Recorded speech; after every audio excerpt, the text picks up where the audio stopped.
আসসালামু আলাইকুম। Private university admission টেস্টে ভর্তির যে শর্তাবলী থাকে, এই শর্তাবলী নিয়ে তোমাকে ভালো আইডিয়া রাখতে হবে। এই কারণে যদি তুমি কোনো কন্ডিশন ফিল আপ না করো, তুমি ভর্তি পরীক্ষায় আবেদন করতে পারবা, ভর্তি পরীক্ষায় অংশগ্রহণ করতে পারবা, কিন্তু পরীক্ষায় চান্স পাবা না। সো তোমাকে আবেদন করার আগে ওয়েবসাইট থেকে এই বিষয়টা অবশ্যই চেক করে নিতে হবে যে কি কি কন্ডিশন দেয়া আছে। এই কন্ডিশনের মাঝে ফার্স্ট কন্ডিশন যেটা আসবে সেটা হচ্ছে এসএসসি এইচএসসির জিপিএ বা এ লেভেলস ও লেভেলসের জিপিএ। এই যে একটা কন্ডিশনস, কোনো ইউনিভার্সিটিতে জিপিএ 4 এর দুইটাতে মিলে যদি 8 না থাকে অ্যাপ্লাই করতে যায় না, কোনোটাতে যদি 7 না থাকে অ্যাপ্লাই করা যায় না, 6 এরকম পর্যন্ত অনেক সময়ই কিন্তু আসে। একদম সি ক্যাটাগরির ইউনিভার্সিটিগুলোতে হয়তো বা 5 পর্যন্ত নিয়ে থাকে, কিন্তু বেশিরভাগই C6 পর্যন্ত নেওয়া হয়ে থাকে। সো তোমার জিপিএ আলটিমেটলি সেই টার্গেটটা ফিল আপ করতেছে কিনা এটা তুমি মাস্ট চেক করবা। এবং এটা চেক করার পর বেশিরভাগ ইউনিভার্সিটি কিন্তু বলবে যে ম্যাথে সি গ্রেড বা বি গ্রেড অথবা ডি গ্রেড, ফিজিক্সে ডি গ্রেড, ইংলিশে এই ABC এরকম কোনো একটা গ্রেড কন্ডিশন তোমাকে দেয়া হবে।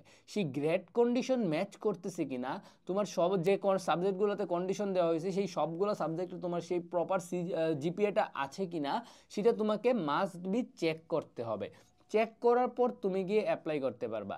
আবার যারা আমাদের পোস্ট গ্রাজুয়েশনের ভাই বোনেরা আছেন, আপনাদের ক্ষেত্রে যেমন অনেক সময় দেখা যায় কি, সেটা হচ্ছে আপনার ইউনিভার্সিটির গ্রাজুয়েশনের সিজিপিএ কত, কিংবা হচ্ছে আপনার ইউনিভার্সিটির জিপিএটা সেই ইউনিভার্সিটি অ্যাপ্রুভ করতেছে কিনা, কিংবা হচ্ছে আপনার আর্টিকেল দেখার বিষয়টা অনেক সময় থাকে স্কলারশিপের জন্য। সো এরকম যে কন্ডিশনগুলো দেওয়া থাকে, আপনার সিজিপিএ, আপনার যার মেজর কি, আপনার মাইনর কি, আপনার আর্টিকেলের কয়টা আছে, আপনার ইন্টার্নশিপ কোথায় ছিল, এরকম অনেকগুলো বিষয় বিভিন্ন ইউনিভার্সিটি কিন্তু তাদের কন্ডিশনসে অ্যাড করে থাকে। সো যারা পোস্ট গ্রাজুয়েশনে যাবেন আপনাদের ক্ষেত্রে অবশ্যই সেটা মাথায় রাখতে হবে। অ্যান্ড যারা গ্রাজুয়েশনে আছে তোমাদের জন্য জিপিএ মেনটেন করাটা খুবই ইম্পর্টেন্ট। কারণ জিপিএটা যদি তুমি আলটিমেটলি ফিল আপ করতে না পারো তাহলে কিন্তু তোমাকে পরীক্ষার হলে আটকে দিবে। এবং এই জিপিএটা মেনটেন করার পর যেটা আসবে সেটা হচ্ছে তোমার ইউনিভার্সিটি অ্যাডমিশন টেস্টের ক্ষেত্রে তোমার ডকুমেন্ট কি লাগবে।